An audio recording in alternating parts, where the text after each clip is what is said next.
Oui, bonjour, aujourd'hui nous lisons le livre de Ruth. Nous allons lire le début, donc le premier chapitre, premier verset.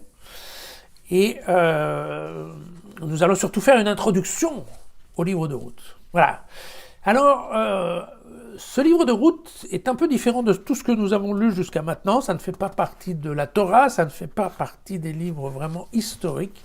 Il s'agit d'un roman populaire, d'un roman surtout politique. Vous allez voir, c'est un petit livre, il n'y a que 4 chapitres, on va le lire en 2 semaines environ. Mais il s'agit en effet d'un livre assez orienté. Et donc, c'est ce qui va faire d'ailleurs son intérêt. C'est un livre qui a été écrit globalement en moins 450, c'est-à-dire après le retour des exilés de Babylone, et en même temps que 2 autres livres qui sont les livres de Esdras et de Néhémie. Ce qui a son importance, je vais vous expliquer, parce qu'en fait, ce sont des livres en opposition. Et le conte qui nous est raconté se passe aux alentours des années moins 1000, moins 1100. Voilà. Donc avant David, vous voyez, juste après les juges. C'est pour ça que, globalement, où on classe ce livre en fonction de la chronologie de l'histoire qui nous est racontée, et c'est ce que fait le canon des écritures chrétiens, enfin, voilà, catholiques, et à ce moment-là, on place le livre de Ruth entre les livres des juges que nous avons lus il y a peu, et puis ensuite le premier livre de Samuel et le deuxième livre de Samuel, qui ensuite va donner les livres des rois. Vous voyez, donc c'est, en effet, il y a une question de chronologie. Ou bien, on classe le livre en fonction de son style, et de toute évidence, ce style n'est ni un style historique, ni un style de loi, ou bien en fonction globalement de sa date de rédaction, et je vous l'ai dit, c'est plutôt dans les années moins 450, et à ce moment-là, c'est ce qu'ont fait les Juifs dans la définition de leur canon. Ils ont classé ce livre de Ruth au milieu, dans la classe de ce qu'on appelle les écrits, et les écrits, donc globalement c'est un ramassis, entre guillemets, un panier de différents écrits qui ne sont ni des livres historiques, ni des livres de loi, et qui sont des livres, en fait, comme on ne savait pas les ranger, c'est très hétérogène. Vous avez là-dedans les proverbes, les psaumes, le cantique des cantiques, enfin différents textes, dont Néhémie, Esdras et le livre de Ruth. Alors, comme il s'agit d'un livre politique, nous avons besoin de faire un peu d'histoire avant de commencer la lecture proprement dite de ce livre-là. Et la lecture du peuple hébreu, l'histoire ancienne d'Israël, puisque nous sommes globalement au moment où on l'écrit, aux alentours des années moins 500. Quelles sont les dates importantes? Vous avez déjà, alors, on va se placer au niveau de moins 600, exactement moins 597. Vous avez le royaume du Nord, Israël, qui a déjà été absorbé par les Assyriens. Et puis je vous rappelle que le royaume du Sud, qui s'appelle Juda, dont la capitale est Jérusalem, eux ont un peu négocié avec les Assyriens pour ne pas être envahis, mais voilà, manque de peau. En moins 597, Juda, le royaume de Juda est envahi par les Babyloniens et leur chef Nabuchodonosor. Voilà. Et la date qui est très importante dans l'histoire juive, c'est moins 586, car en moins 586, les Babyloniens détruisent Jérusalem et son temple. Que se passe-t-il avec l'arrivée des Babyloniens? Un certain nombre de Juifs partent en courant et ils essayent de rejoindre l'Égypte. D'autres restent coincés sur place et bon, on peut dire presque qu'ils ont la chance de rester car une grande partie, enfin on croit savoir, une grande partie des Juifs et de leurs familles sont exilés en direction de Babylone où ils serviront comme esclaves ou comme militaires. Enfin, on a toujours besoin d'un petit esclave chez soi.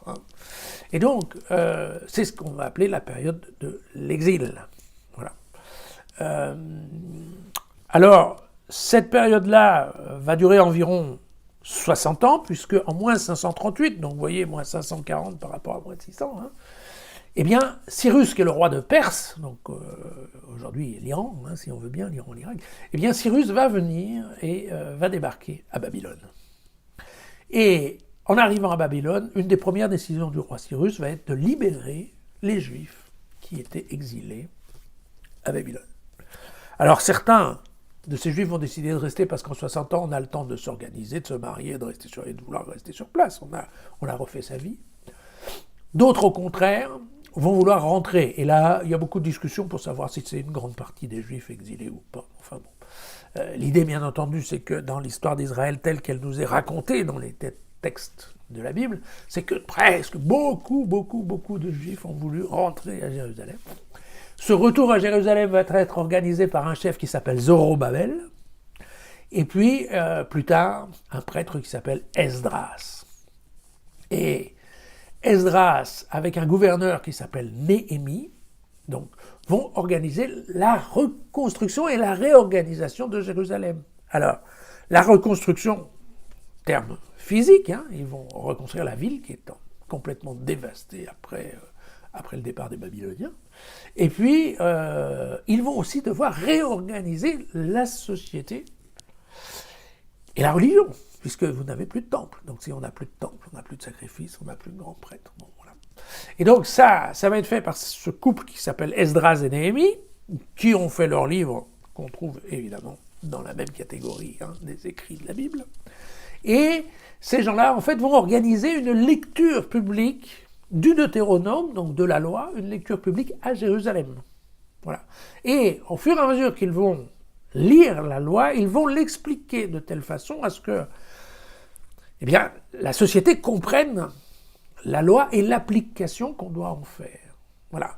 Et un des points qui pour Esdras et Néhémie est important, c'est une ligne de Deutéronome qui interdit les mariages mixtes. Pourquoi ? Parce que vous avez qui débarque en fait une sérieuse quantité de couples dont la femme,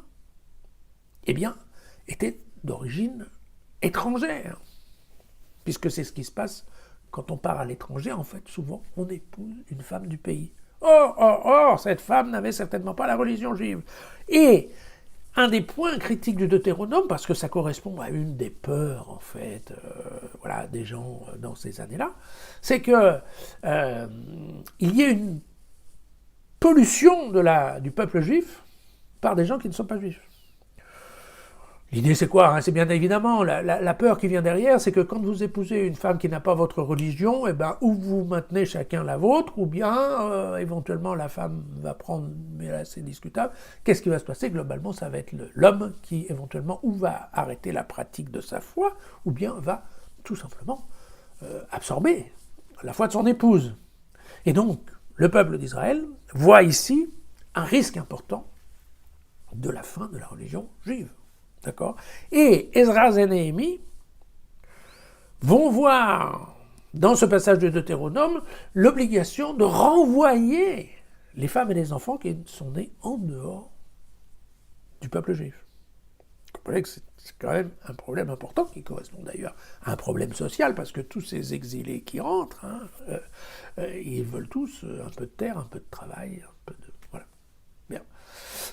Et là où c'est intéressant, c'est que nous allons voir que ce petit livre de Ruth a été écrit en même temps que les livres d'Esdras et Néhémie, mais va se mettre en opposition politique, en disant c'est une erreur de vouloir renvoyer en fait les femmes étrangères dans le pays de leur père, parce que le peuple hébreu a tout à gagner de voir arriver des femmes étrangères. Voilà ce dont nous allons parler durant 2 semaines.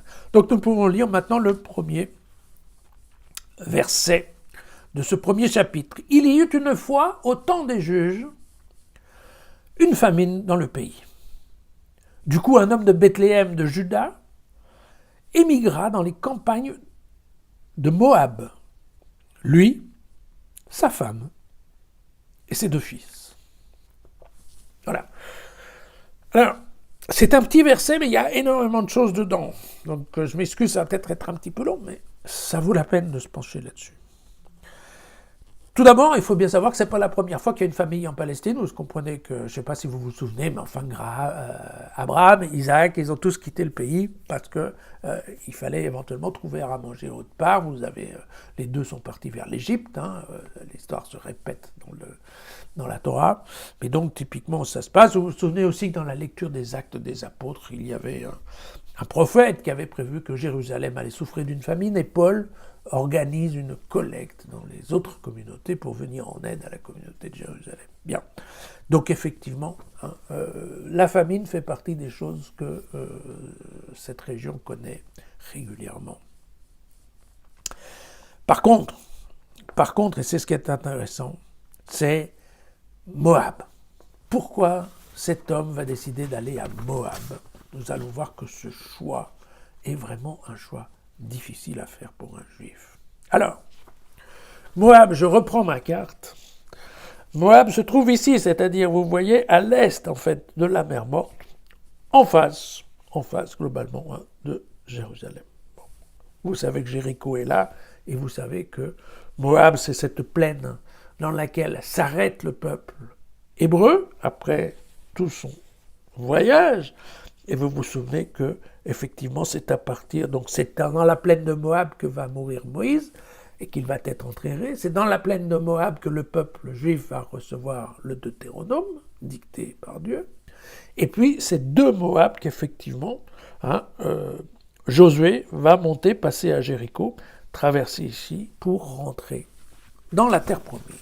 Alors, cette plaine de Moab, pourquoi elle ne plaît pas au peuple hébreu? Eh bien, d'abord, dès le départ, il faut vous dire que Moab, et pour ceux qui étaient déjà dans Jésus facile et qui lisaient la Genèse, eh bien,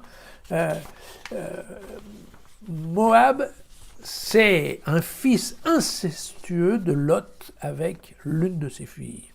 Donc ça, vous trouvez ça dans le livre de la Genèse au chapitre 19. Vous savez, c'est le fameux déluge de feu sur Sodome et Gomorrhe. Lot a été prévenu, il s'enfuit avec sa femme et sa fille. Vous vous souvenez que sa femme s'est retournée pour voir ce qui se passe, elle a été transformée en statue de sel.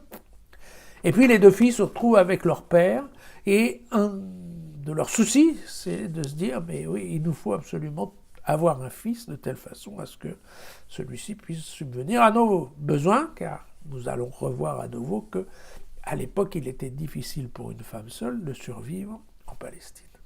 Et qu'est-ce que font les deux filles? Les deux filles couchent un jour après l'autre avec le père, bien entendu en l'ayant fait boire, patati patata, mais ce qui est sûr, c'est que l'aînée, a un fils et que ce fils va s'appeler Moab. D'accord?